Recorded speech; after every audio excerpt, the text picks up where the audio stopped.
ko abagamba avugiye kwa Sarongo kuko ruyahagazeho ko nigeze kuko uri kumwataka nakubonye uri kumwataka nungurwa no kuko wicaye wafashe n'intebe ari kubwijambo mu bwe bwa Sarongo kandi umuntu wa mbere wari waramwibasiye ariko avuga ati iyo ugeze imbere y'umuntu umwereka kuri inshuti magari ariko amuva iruhande yukuyi waba wibuka amwe mu magambo nawe naramwibasiyemo yose sijyari na ngombwa ngo nyasubiremo kuko barayabonye ku rugendo na TV bayashizeho ngereka nkubwire pe aba pasiteri bose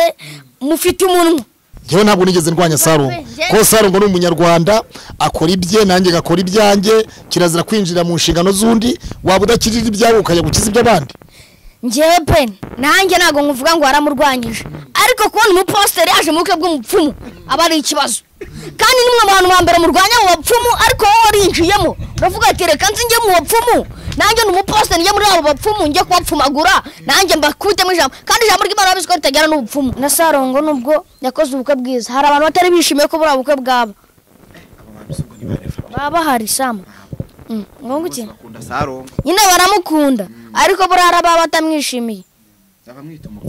abamwita umupfumu oya hari n'ibyo ushaka kumwita umupfumu hari n'igihe ushaka kuba utamwita umupfumu umureba ngutyo ukavuga ati sura muntu uko ndusha amafaranga ubundi namugiriye ishyari Ivuriro Amizero Life Center iri ni rya vuriro rihanga muri indwara zananiranye maze waryisunza agacukubiri no guhora garaguzwa gati n'amagara. Mu Ivuriro Amizero Life Center tuvura indwara zitandukanye zirimo indwara zifata igogora, indwara zifata ubuhumekero, izifata imitsi ndetse n'izindi. Kwabibutsa kandi ko mu Ivuriro Amizero Life Center tubafitiye na service zitandukanye zirimo aromatherapy ari byo kuvuga ubuvuzi buvurisha impumuro, hydrotherapy ari byo kuvuga ubuvuzi buvurisha amazi, physiotherapy ndetse na massage ari byo kugorora ingingo ndetse n'ubujyanama ku mirire. Muri iri vuriro kandi tubafitiye produits zitandukanye nka Care Solution ku bagabo ndetse na Care Women ku bagore. Ni mugihe kandi muri iri vuriro Amizero Life Center tubafitiye umuti uhangamura amibe nka IB. Ukeneye service zacu ushobora kudusanga mu mujyi wa Kigali rwagati hafi ya gare ya Kimironko umanutse gato ukasi buryo hafi y'akagari ka Nyagatovu cyangwa mukaduhamagara kuri telefone igendanwa ariyo 0787242229 wanaduhamagara kandi kuri 0725271246. Ivuriro Amizero Life Center igisubizo ku buzima. Genda samuratsinze icyo ngukundiye uri umuntu mugabo urugendo rwiza kandi urugendo ruhire. Reka nizere ko mumeze neza cyane abakunzi b'Urugendo Online TV. Imana ikomeze kubaho umugisha cyane kandi ikomeze kuba gabira no kubaha ibyo mwifuza byose. Nyine twa Samu Gakire nkomeje urugendo rwanjye ndi kumwe na hori kuri kamera ngira ngo from Kigali tunyamasheke mwamubonye cyane. Uyu munsi tumeze neza cyane, tumaze iminsi tudahari tutari Kigali, niyo mpamvu mubona turaje tuvuye kurya umuceri wo kwa Sarongo duhita twicara hano kugira ngo tuganire. Abantu bose bageze ubukwe muri weekend, haba Prince Kid na Elisa. Congratulations Sarongo ndetse na madame we, ubwo ni Rurangirwa Wilson ndetse na Muzirankoni Joseline. Madame we Imana ibaho umugisha cyane kandi izabubakire namwe mwaduhaye ku mutobe turi nywera muno duha ku muceri. Abana b'inyamasheke dutaha tumeze neza cyane. Fabrice bite? Meze neza. Meze neza? Meze neza ndahumeka. Ariko Fabrice ubwa mbere ambaye ku ikote? Cyane ubwa mbere pe. Ariko nagaru ubwa mbere da kuko naragambara mu bwa Sarongo ubu no bwa kabiri. Ya. Ndavuga n'ubwa mbere ugaragaye wambaye ikote. Yego. Use ntago ryagushyuhiye? Pe ntago ryancyuhiye da. Nambara udukote ugasanga ebana no kubona ukuntu ajya kwigira uko yigenza ukabona byawe bibazo. Pe da ngiye nta kibazo. Abantu bamwe bakubonye mu bukwe bwo kwa Sarongo ngira ngo abenshi bari kuvuga ati ikintu gihari cyo nuko Fabrice turi kubona ameze nk'umupapa. Hariya Ndahiro Valence papi niwe ujye kwita ngo papa wa Kenisi. Ajya nyita ngo papa wa Kenisi yaravuye ninjye ugiye gushakira Sarongo sha. Kumugira ute? Ninjye ugiye kumusabira. Ariko Fabrice ngo imisango nayo ngo ushaka kubujye ushaka Rega ibyo banshinza ni byinshi. Papa se ko atangiye kwita ngo ni papa wa Kenisi kandi ndengana sene nagira n'umwuzukuru n'abuzukuruza ko atangiye kunyita ngo mfite shaka nta kundi nyine ariko urumva ko ari byiza y'abantu bakwifuriza ibintu byiza cyane tugiye kuganiriza abantu rero ku bukwe bwa Sarongo nk'abantu bari babutashye nge nawe tugiye gukura abantu Inyamata tugera kwa Sarongo ahantu bita ku Mucyo ngira ngo n'ahantu hari hoteli cyangwa se hoteli ya Sarongo niho hantu abantu bose bahagurukiye Inyamata hariya mu mujyi ku Mucyo twari turi kumwe Fabri turi kumwe hari n'abaposteri hari ibyamamare byinshi Ndimbati wamuti waririmbye ngo nuza hari undi musare nawe wari waririmbye indirimbo kumwibuka ari gufatanya kwita izina ingagi Senderi nawe hari boss wa BTN hari Ndahiro Valence Papi boss wa BTN bamwita Hussein nawe hari Papi BTN hari abantu nanjye nari imari nakaryuri ndabarahiga ubwo bukwe rero bwari buri mu ibyo byamamare ibyo ari byose nk'umuntu nkawe urerega turi kuganira warebesheje ijisho yega ntago uri umwana uri umuntu mukuru ijisho ry'umuntu mukuru ryawe ryakweretse buri abukwe twatashye kuva Inyamata byari bimeze bite kuva hariya nk'uburyo wabibonye Sarongo uravuga ati umubyeyi wanjye sinabura kumutahira ubukwe ariko nanone mfite ikintu cyo kuvuga mu bintu nabonye mu bukwe bwo kwa Sarongo tuvuye Inyamata erega sambura ubukwe bwari buryoshye cyane bwari burimo imodoka nziza burimo abantu beza niziye modoka wabonye muzire Barabasi mbu harimo Barabasi hari ubwo n'ubuheri ni Barabasi nyine abantu muzi imodoka Bruce madafite muhita muyumva harimo zira modoka ira modoka sanga ari kugendamo bahita ngo ikira Benz harimo Benz ya danje Benz imwe rero gahita uvuga ati ni naho Sarongo ari ifundisha gahita zamura n'inkoni ye atavuga ati baturage banyarwanda mwanyarwanda kazigwe ati nguzigikwe erega Samu ngiye bundano namwe muri ntara tugera mu mujyi mo hagati umujyi arauti mwe mumva umuntu atigishije umujyi mwe mumva umuntu atigishije umujyi yashingiwe bravo ko bwari buryoshye Samu siniyo kukubeshya pe bwari buryoshye kuva Inyamata tukaza Kigali tukerekeza Gatsibo gusubira Gatsibo tukagerayo tugasanga buretse kugera Gatsibo harya twari turi kumwe izi modoka zindi twari turi kumwe na gari bisi ni ama bino bisi binini by'ibi Sarongo ari yazanyemo za Ritiko za Ritiko ariko bazi ubukwe bwe bwari ubundi ubukwe n'abantu uko nagari buryo nago ari ubukwe n'abantu iyo abantu batashye ubukwe bwe nuko bakumva uziko abantu bari yari benshi bamwe akajya no kwicara kwa DJ abantu bari benshi pe ahubwo mu mashyamba bandi akajya kuca mu mashyamba kubera ubukwe erega buri icyambere n'urukundo ngiye buranza basanze arukora igihugu kikaburaho cyicara ni muri stade ngiye ni muri stade tu noneho rero wenda reka hari abantu benshi baba bari kuvuga ngo se umuntu nka Sarongo bamwe urabizi ko bamwita ngo urumfumu kubera icyo akora ubukwe hakazamo abapasteri rega Samu naho abapasteri nabo bazarwara uwo mupfumu bavure no se mutajya kwiyunga ku mupfumu ninde uzagupfumura bazasenga Imana nyine none se uwo mupfumu izo mbaraga afite isi Imana zimuhaye no se Imana amurenya kugira ngo izo mbaraga zibone baziko imbaraga zabo bazikuye ahantu hatari heza ariko Imana nayo bibashyigikiye no se ko ari byo bimutunze ko ari byo umubesheje ubwo Imana yamushyigikiye rega buri ikintu cyose ukoze ukamanukira kunze Imana bigushyigikiye hari igihe Imana ibona nubwo wabikuye ahantu habi ariko utari kubikoresha mu bintu bibi Imana igahita igushyigikira mu mwuga wawe Imana ikagushyigikira kubera ko ibintu uri gukora biri mu murongo muzima reka twizire ku bukwe nyirizina utashye ubukwe rero wambaye ikote ugiye kurya no kunywa iki kintu cyagutunguye ukigera hariya ikintu cyanunguye ko nasanze hari imodoka nyinshi ikindi cyanunguye hari inuze batetse mu rukoma wowe umenye utarayiriye ibiryo bya Kinyarwanda bitekwa mu rukoma hari mwiki hariya se nabyo nari hari mw'inkoko hari mw'inkoko yo mu rukoma nimba ari yo muri Uganda nimba ari muri Burundi ariko sinzi mu gihugu bayitekamo bayitekeye mu rukoma amateke ari guhomba aparare mw'inkoko warayiriye se narayiriye nyine ngiye se ko nari mbizi twigeze tujya kwa Perezida twaraduhasanze biri mu dukoma batuziritse neza none bagatereka kunuza bagatereka mu gisuperi kubeshya ba oya nago nakubeshya Samu nago nakubeshya ntacyo wagiye wenyine ntago twajyanye ndabizi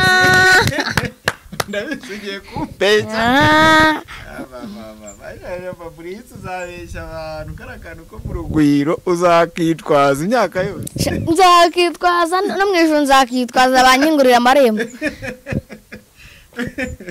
ibintu uzarijyamo warikoreye Fabrice N'undi nzarikorera tu. mu kugera hariya n'iki kintu kindi wabonye uravuga uretse wenda imirire n'iminywere wabonye byari bimeze bite? Inywere byari bimeze neza, abashoboye agasembuye barakanyweye, abashoboye akadasembuye n'akaga kargari, umusururu bose bafashe imiheha bagashyiramo. Wese wanyweye iki? Yese nagiye kwingora mu nkono dahari bari bashyiramo umusururu bapfuteje batetsemo umuheha. Kandi Fabrice uzajya ubwira abantu imyaka yawe bicecekeye. Ngaho ibaza umwana utaha ubukwe ntanywe fanta akajya kwicara ku kabindi karimo umusururu w'abasaza. Bibaho ngiye kuko ntabwo ibintu by'amafanta ubundi serepe ndazinkunda nazikunda, ariko iyo mbonye hari umusururu mpita nirukanyirayo kuko umusururu yari umuco wacu. N'umuco wacu Ubwo rero usane ko ntabwo ari imyaka kuko nuko ari gushyigikira umuco wacu. imyaka yawe tugenda tuyimenya muze Bitwaye iki muzayimenye? imyaka yawe erega umunsi umwe uri kugenda uhita utora akabantu. Bitwaye iki? Uzagira imyaka 20 ugendera ku kabanda. Ntacyo bitwaye rega Sam, buri muntu wese bundi ntabwo waba udafite abakugerageza, udafite abaguha imbaraga, udafite n'abakugira inama. Buri muntu wese na Sarongo nubwo yakoze ubukwe bwiza, hari abantu batari bishimiye ko buri ubukwe bwabo baba hari Sam. Ngongo iki? Bakunda Sarongo. Nyine baramukunda ariko burara baba batamwishimiye. Abamwita umupfumu. Abamwita umupfumu. Oya hari n'ibyo ushaka kumwita umupfumu. Hari n'igihe ushaka kuba utamwita umupfumu. Umureba ngutyo ukavuga ati sura muntu uko ndusha amafaranga ubundi namugiriye ishyari. Buri mugabo arayafite. Ngo iki Sam? Ya. Mujya mwituriza ngenda hari nzababwira. Muzaze mumbaze nzababwira uko byifashe. Faranga rya Sarongo rirahari. Ari no kubaka etaje none afite kaburemba, afite hotel, afite inzu, afite vewe usiko mu gipangu cyo agasanga aparitse n'imodoka nyuka cyane kwa perezida winjisha.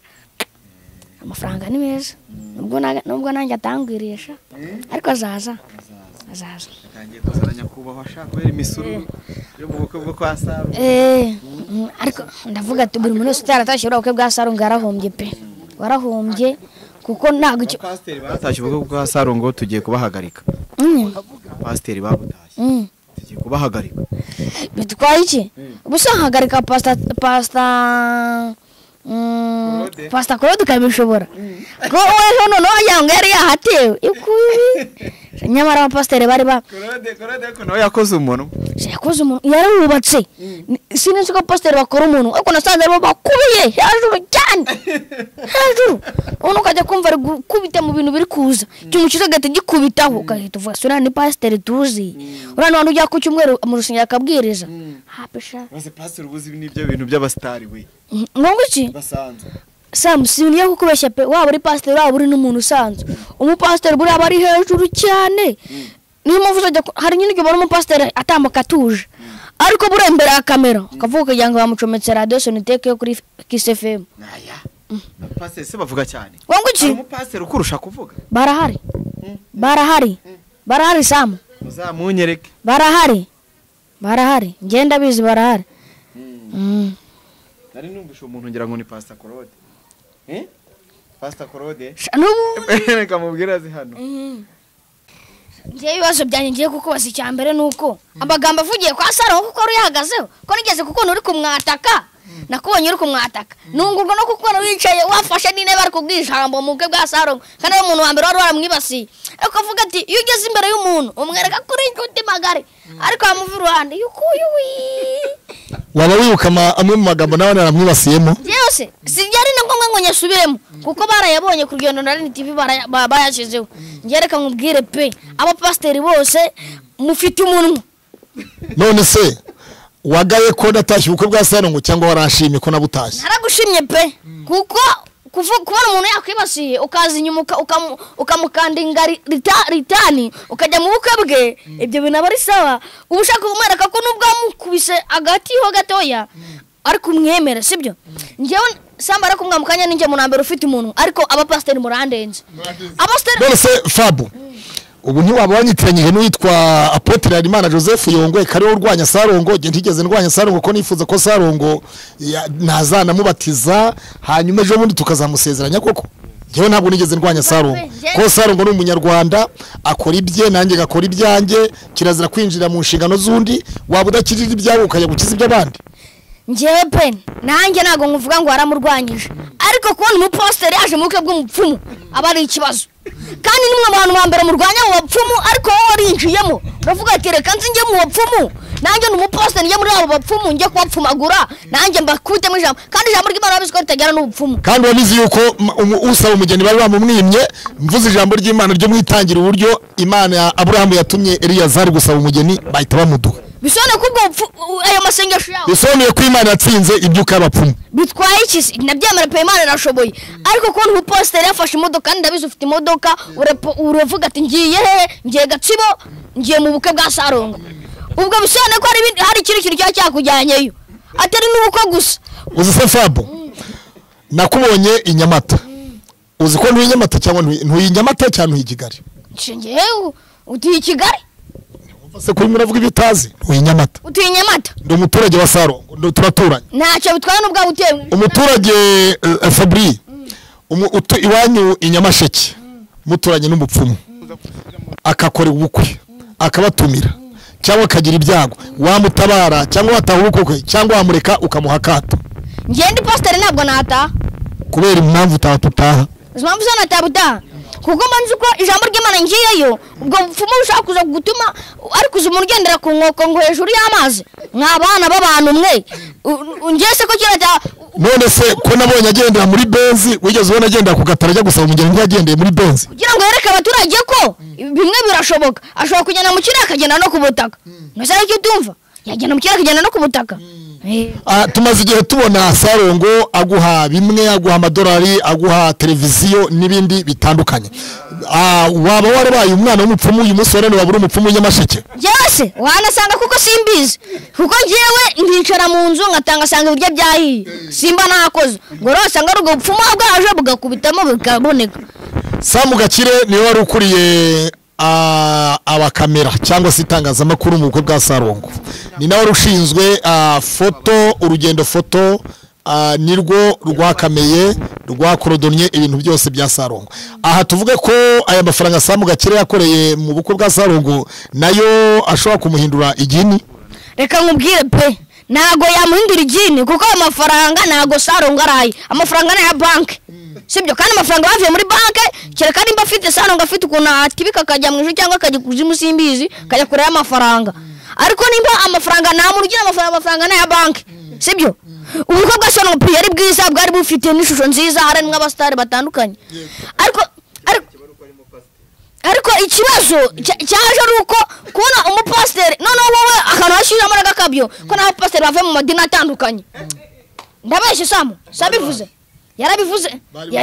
bavuye mu madini atandukanye noneho ayo madini atandukanye kandi tuzi ko menya sinabonye barasenze nk'abakatolike ngo ku izina ry'Imana Data kandi nziko ari iby'abakatolike wasabye umugeni waba wari uza ahasengera wasabye umugeni yitwaga wasabye umugeni se basabye umugeni se uwo basabye umugeni ngiye cyambere nuko nariye nkanywa nkataha uri kumva none se uyu munsi Sarongo ni umuturage w'Inyamata ni umunyarwanda aturanye n'abanyarwanda bagenzi be Sarongo akora umuganda Sarongo reba uburyo yagize umutima uri umwana w'Inyamasheke ava mu karere ka Bugesera Burasirazuba Imana imuhuza n'umwana w'Inyamasheke Sarongo yagize nabi kukumenya no kugufasha cyangwa yagize neza nk'umunyarwanda simbizi pe ariko abuze ko bagufashije ngewe kuko nensanye na Samu sibyo nagiye gusura Sarongo ngiye naramwumvaga pe nkumva n'ibikorwa bye nibyo none Samu niwe wagushoye ku mupfumu utabishaka oya narabishaka kuko nanjye numvaga njya kuzafata kuri ubwo bupfumu nanjye ngapfumagura nanjye ngarakona kuba ku muhanda wa kaburimbo nanjye ukajya iwanjye sibyo none se wabwiye Sarongo uti umuhanda ujya iwacu aho ntuye ndashimira leta y'u Rwanda numvise warashimiye leta y'u Rwanda na Madame First Lady waramushimiye ko baguhaye inzu n'umuryango wawe wasabye Sarongo uti rwose aho ntuye ndashimira leta y'u Rwanda bampaye inzu ariko nta kaburimbo igera aho ese kuva kuri kaburimbo kugera iwanyu hari ibirometero bingana iki? Nta birometero bihari ni iminota 5 kuko iyo uri kuri kaburimbo buruzi mu rugo. Uzi ko Sarongo yashyiraho kaburimbo hano? Simbizi ariko Sarongo ndamushima nubwo mandi kumuvuga ariko ndamushima. Televiziyo mpima 3 yamaye ntago ari buri muntu wese wayima sibyo? Siniyo kukoshya pe ntago ari buri muntu wese yayima kuko ubu ngubu ndeba neza mfite kanari hejuru kanari ndareba mfite televiziyo ya Hisense njya kuri YouTube iyo Samu yamaga dufangagura ka wifi njya kuri YouTube sibyo? Ariko njyewe niyo mpamvu nshobora kumenya amakuru y'i Kigali n'icyangugu. Ka wifi ukagura kuri telefone cyangwa ni kanari irahagera kanari boxari? Irahagera. None se kuki Sarongo utangura atari ko muvyeyi rero nkene na ka wifi kugira ngo nzajye mbona uko nitegereza ibikorwa byawe. Nabyo zabimana ubizerega byose ntago bizira rimwe urategereza gugira neza bugake bukirugira neza mana uri kumva gugira neza bugake ugira ayo Fabri uri umwana wa kangahe wanyu? Genda umwana wa kabiri. Ubunyoko amaze kugushyira ku isi ntiyaruhutse kwe?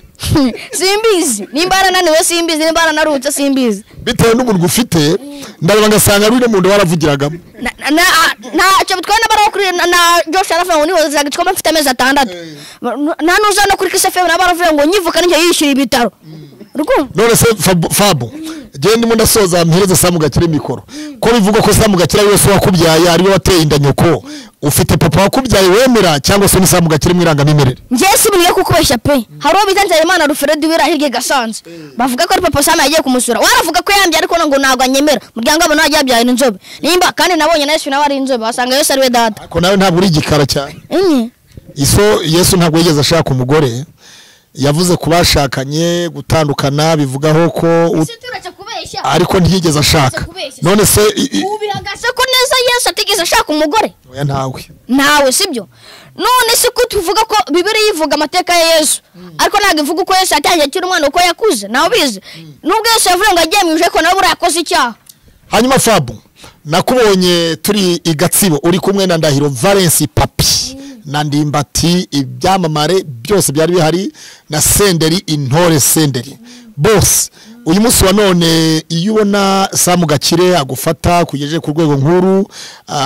ni iki wumva wabwira isi muri rusange? Samu Gakire umufata nkande mu buzima bwawe? Siniye kukoshya pe Samu umufata nka data sibyo? Kuko umuntu mba mu nzu ye ngaburirwa ibiryo bye sibyo? Aba yavunikiye byuka mu gitondo Samu yaguruka yatangiye agasanga ndicariye ndibere gutya ni kuri televiziyo nkoresha umuriro we yaguze uwo aba ari umubyeyi sibyo? Ariko reka nkubwi umuntu ushaka kunsohokana kanga yigeze kujyana na Great Hotel nari ibiryo natarinzi natigeze nanamenya. Great Hotel mu cyo hari ibiryo ngo Samu Gakire akunda kunywa Fanta yitwa Panache y'icyatsi kibisi wowe nywa Fanta yitwa nguki? Yose ngiyewe nywa Fanta bita Panache kuko nanjye ndi umukatolika. Oya ntabwo Panache zimwebwe n'abagatolika gusa nyine kuba katolika mu bitanga inzoga ankwanuza ariko mu kabwa Sarongo ntabwo nanywa Fanta pe kwasha n'icya nagiye mfata umuhera mu kibindi ninywera umusururu. Hanyuma rero sasa hari umuntu witwa Albert Niyonsaba. Albert Niyonsaba wamuzi? Nawe nzi ariko mu ngenda mumenya afite channel yitwa Baraka TV kandi n'uw'inyamasheke wamuzi? Baraka TV wabuyizi? Ati Samu ndamuzi nende zara kuri deputy ya police ndahazi ndahareba. Ni hiwa wa Baraka? Baraka ni havuka? Yego. Baraka uramujye mu buhe butumwa abantu kuri Baraka TV? Ngecu nabagenera pe nuko bazajya bamufasha gatera imbere kuko nanjye nambaye koti kubera ko ngenda ngavuga abantu bagakora subscribe nanjye dodo rebe watariko urayibona ariko mwese mwinshiro kamera ngenda renzerega izina si ryo kuvuga ati mwa bantu mwe murabura iki mukore subscribe ahantu nanjye mfite yanjye cyane so rubize ntayonze bayita ne nkuru Fabrice ujye gukora subscribe. Wow nanjye pastor mpininje kuko nabizi mufite aba pastor benshi barajya banayivuga no mu rusengero ati Fabrice afite cyane bitane nkuru Fabrice niyo nkuru Fabrice. Hanyuma muri uyu mwaka niba utangira twese tukubona mu giterane ya Nyamasheke Samu Gakire yari yakijemo twakubonye ku Rugendo Online TV twicaye ubu nonaha. Hanyuma tubona muri icyo giterane harimo guverineri Habitegeko François ariko ejo bundi yavuyeho nta kiri guverineri nawe uzi ahari imbere ko asanga ari perezida w'igihugu. Reka twiturize muhe mwaka se Yesu cyeka ko naza perezida. None se ku mugore wa perezida uri uyu munsi yaguhaye inzu uyu nguyu we uramushimira iki? Guverineri uramushimira iki? Guverineri se ndamushimira kuko niwe wari uyoboye intara yacu sibyo ariko uzi umuguverineri uba uri gutambuka akavuga ati agahita arekera ijambo agahita avuga ngo dore mwana Fabrice cyamamara arahageze ariko avuga ijambo akaricamo buriya bari izina umuntu aba ari kwagura iyo umuminisitiri avuze izina ryawe uhita uvuga ati mana ko kurakarama Nyamasheke niko kavukamo abantu benshi amacano ya YouTube menshi avuka Rusizi Nyamasheke Samu Gakire ni Nyamasheke Baraka Nyamasheke Ntuze Afrimax ni Nyamasheke ni burengera bwaryo mbese hafi ya zose YouTube channel uyu munsi wa none ni buhe butumwa wagendera meya w'akarere ariko na meya wanyu bamukuye ejo bundi bamukuyeho erega nibaveho wajyeho abandi n'abandi bashaka kuyobora nago ari babonyine ayo nibaryayo ngayo igihugu cyacu bari bura president gukura kuko abaruzi impamvu atakarere uri kukagenza ngutya uri kugacisha mu ryo nashaka none se bamwe abeshe mu majyaruguru bavuyeho kubera ko bari bitabiriye inama y'abitwa bakono bivanguye n'abandi banyarwanda none se iburengerazuba Nyamasheke yabaye bakono simbizi pe ariko buriya kugira ngo president avuga ati bawicayeho gato banze ufasha karuhuko buriya habari impamvu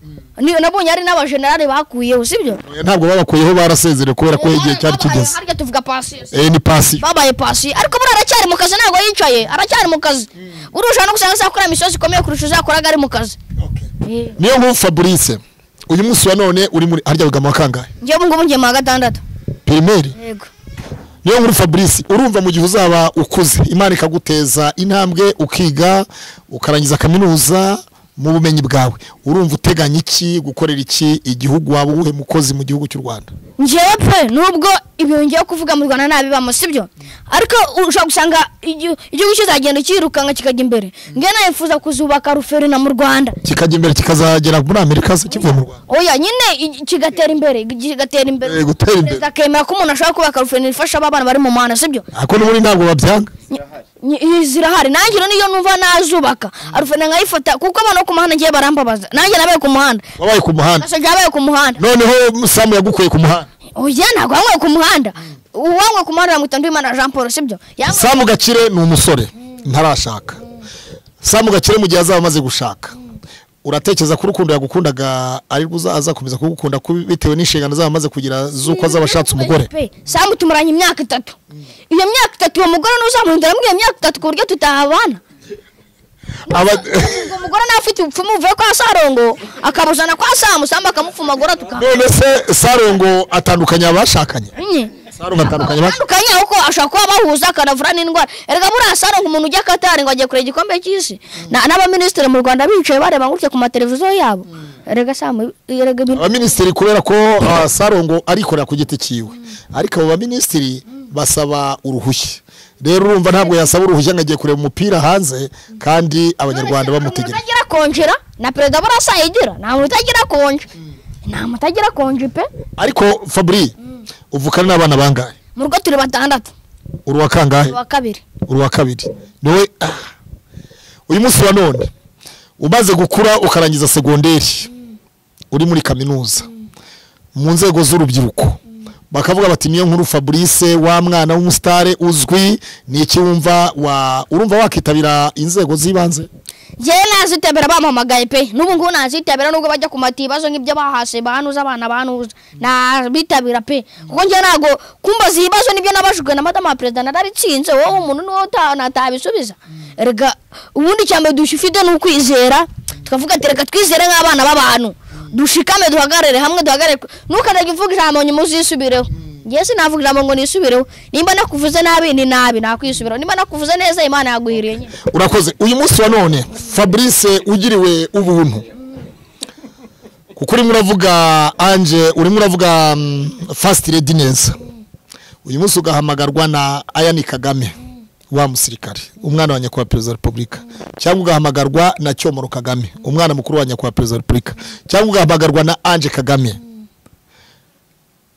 niki wumva wabasaba ngiye nabasaba gukundana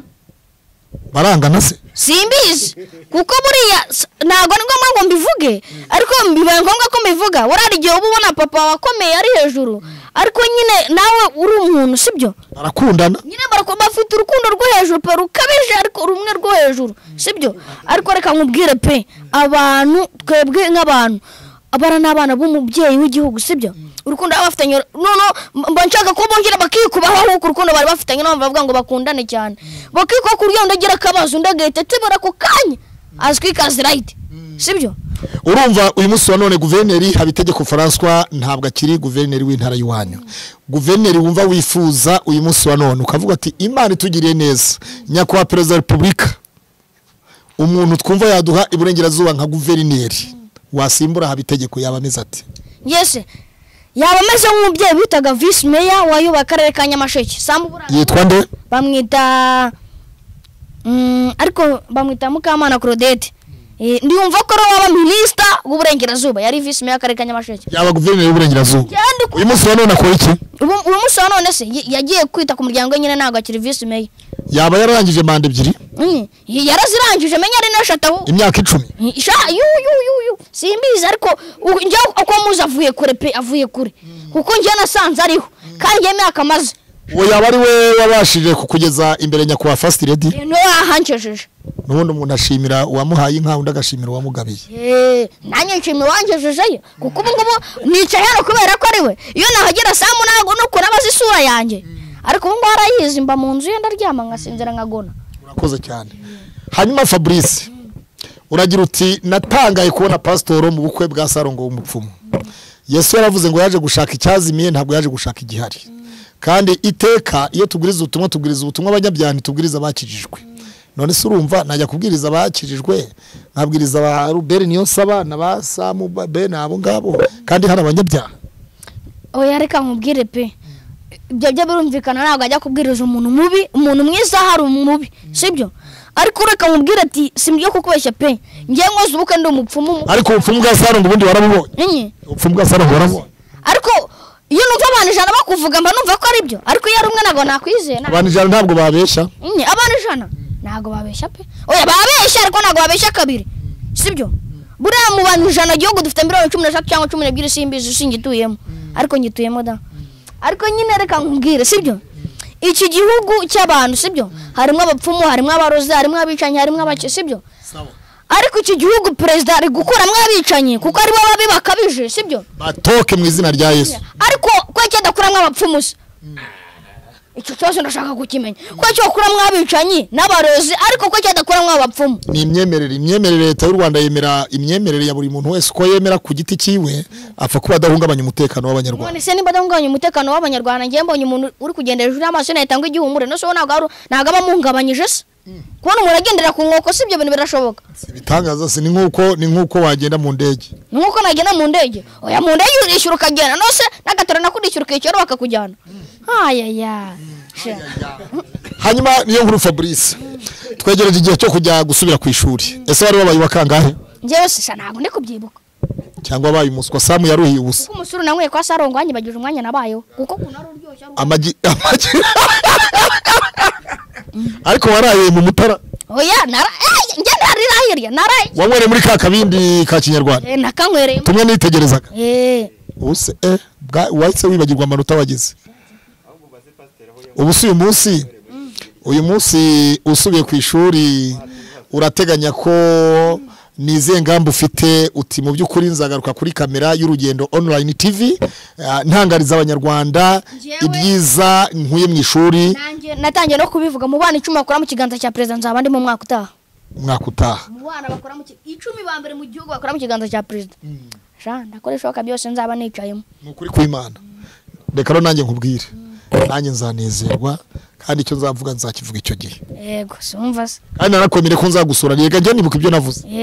uzaze murakaza neza sawa reka tugushimire rero Fabrice niyo nkuru Samu yangize umunyamakuru ntari we bitwaye iki erega buriya ariko nundi ari kugufite YouTube channel kandi nabwo uri umunyamakuru